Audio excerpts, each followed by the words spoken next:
नमस्ते। आज के इस ऐतिहासिक विश्लेषण में हम इतिहास के एक ऐसे पन्ने को पलटेंगे जो किसी ब्लॉकबस्टर फिल्म से कम नहीं है। कहानी है बेहिसाब ताकत की, अंधी महत्वाकांक्षा की और एक ऐसे पतन की जिसकी गूंज आज भी सुनाई देती है। नेपोलियन बोनापार्ट और वाटरलू का युद्ध। जरा सोचिए, एक अकेला इंसान जिसने अपनी तलवार के दम पर पूरे यूरोप का नक्शा ही बदल कर रख दिया था।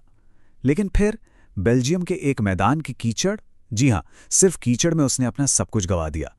ये सिर्फ इतिहास नहीं है, ये अर्श से फर्श तक गिरने की एक बहुत ही दिलचस्प कहानी है। पहला खंड, नेपोलियन का असाधारण उदय। तो चलिए इस सफर में गहराई से उतरते हैं। 1769 में कोर्सिका के एक छोटे से द्वीप पर एक बिल्कुल साधारण परिवार में जन्म, और फिर अपनी गजब की सैन्य प्रतिभा के दम पर 1799 तक फ्रांस की पूरी सत्ता अपनी मुट्ठी में कर ली। और सिर्फ 5 साल बाद 1804 में तो उन्होंने खुद को फ्रांस का सम्राट ही घोषित कर दिया। सच में ये एक अविश्वसनीय छलांग थी। अब दिलचस्प बात यह है कि नेपोलियन सिर्फ युद्ध के मैदान के ही सिकंदर नहीं थे। उन्होंने नेपोलियन कोड जैसी व्यवस्था लागू की, मतलब कानून के सामने सब बराबर और संपत्ति के अधिकार एकदम पक्के। और अगर सैन्य जीतों की बात करें तो इटली, ऑस्ट्रिया और प्रशा जैसे शक्तिशाली राज्यों को तो उन्होंने मानो घुटनों पर ला दिया था। देखते ही देखते एक विशाल और अजेय यूरोपीय साम्राज्य खड़ा हो गया। लेकिन यहां एक बहुत बड़ा सवाल खड़ा होता है, ऐसा क्या हुआ? आखिर वो कौन सी एक भयानक गलती थी जिसने इस इतने बड़े अजेय साम्राज्य को ताश के पत्तों की तरह बिखेर कर रख दिया? दूसरा खंड, पतन और 100 दिनों की वापसी। तो सबसे अहम बात यह है कि 1812 में रूस पर हमला करना उनकी सबसे बड़ी भूल साबित हुई। कमाल की बात देखिए, उन्हें किसी दुश्मन की तलवार ने नहीं हराया, बल्कि रूस की जमात देने वाली ठंड और भयानक बीमारियों ने उनकी पूरी की पूरी सेना को बर्बाद कर दिया। नतीजा, वो इंसान जो कल तक पूरे यूरोप पर राज करता था, उसे एल्बा नाम के एक छोटे से द्वीप पर कैद कर दिया गया। पर रुकिए, कहानी यहां खत्म नहीं होती। इतिहास में इस हिस्से को 100 दिनों का शासन कहा जाता है।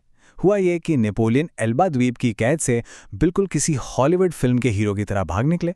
फ्रांस आकर फिर से सत्ता हथिया ली। ये एक ऐसा चौंकाने वाला पल था जिसने आसपास के देशों में खौफ पैदा कर दिया, और इस खतरे को हमेशा के लिए मिटाने के लिए वो सब तुरंत एकजुट हो गए। तीसरा खंड, वाटरलू, महान युद्ध की पृष्ठभूमि। अब मैदान सज चुका था। एक तरफ नेपोलियन के नेतृत्व में फ्रांसीसी सेना, और दूसरी तरफ ब्रिटेन के ड्यूक ऑफ वेलिंगटन और प्रशा के जनरल ब्लूचर की संयुक्त सेना। मतलब साफ तौर पर 2 के मुकाबले 1 की लड़ाई। और दांव पर क्या था? पूरे यूरोप का भविष्य। चौथा खंड, वाटरलू का युद्ध क्षेत्र। 18 जून 1815 की वो सुबह बहुत भारी बारिश हुई थी। मैदान में हर तरफ बस गहरी दलदली कीचड़ फैली थी। इस कीचड़ की वजह से नेपोलियन अपनी तोपों को सही समय पर आगे नहीं ला सके। उन्हें इंतजार करना पड़ा। फिर दोपहर होते होते भयंकर संघर्ष शुरू हुआ। वेलिंगटन की रक्षा पंक्ति बेहद मजबूत थी। मुकाबला एकदम कांटे का चल रहा था। लेकिन शाम होते होते बाजी पलट गई। फ्रांसीसी सेना बुरी तरह थक चुकी थी, और तभी अचानक जनरल ब्लूचर की प्रूशियन सेना मैदान में आ धमकी। और फिर हुआ एक विनाशकारी 2 तरफा हमला। इस अचानक हुए वार ने फ्रांसीसी सेना की कमर पूरी तरह से तोड़ दी। बचने का कोई रास्ता नहीं था। नेपोलियन को पूरी तरह से आत्मसमर्पण करना पड़ा। बस यही वो पल था जिसने उनके सैनिक करियर को हमेशा हमेशा के लिए खत्म कर दिया। पांचवा खंड, नेपोलियन की हार के कारण। और ये बहुत ही शानदार तरीके से दर्शाता है कि कैसे बाहरी परिस्थितियां और इंसान का अपना अहंकार उसके पतन का कारण बन सकता है। पहला कारण देखिए, देरी से हमला। उस कीचड़ ने दुश्मन को संभलने का कीमती समय दे दिया। दूसरा, प्रशा की मदद जो बिल्कुल सही और निर्णायक वक्त पर पहुंची। और तीसरा, शायद सबसे घातक कारण, अत्यधिक आत्मविश्वास। नेपोलियन ने वेलिंगटन की रक्षात्मक ताकत को बहुत कम आंका था। इस हार के बाद कोई दूसरा मौका नहीं मिला। उन्हें अटलांटिक महासागर के एक बेहद सुदूर एकांत द्वीप सेंट हेलेना कर निर्वासित कर दिया गया। जरा सोचिए, जो व्यक्ति कभी आलीशान महलों और विशाल साम्राज्यों का मालिक था, उसने अपनी आखिरी सांसें 1821 में एक अलग थलग वीरान चट्टानी द्वीप पर ली। इस युद्ध का असर बहुत व्यापक रहा। वाटरलू ने यूरोप में शांति और राजशाही की वापसी का रास्ता साफ कर दिया। हालांकि नेपोलियन हार गए, लेकिन उनके रणनीतिक कौशल और गजब के साहस को इतिहास आज भी याद रखता है। कुल मिलाकर ये घटना इस बात का एक बहुत बड़ा सबूत है कि कैसे इतिहास का एक अकेला क्षण पूरी दुनिया की राजनीति को हमेशा के लिए बदल कर रख सकता है।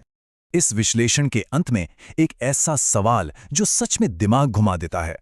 अगर 18 जून 1815 की उस सुबह धूप खिली होती और मैदान की वो कीचड़ सूख गई होती, तो क्या आज यूरोप का नक्शा पूरी तरह से अलग होता? ये सोचने पर मजबूर करता है कि कैसे पूरा का पूरा इतिहास बस मौसम के एक छोटे से बदलाव पर टिका हो सकता है। हमारे इस विश्लेषण में शामिल होने के लिए बहुत बहुत धन्यवाद।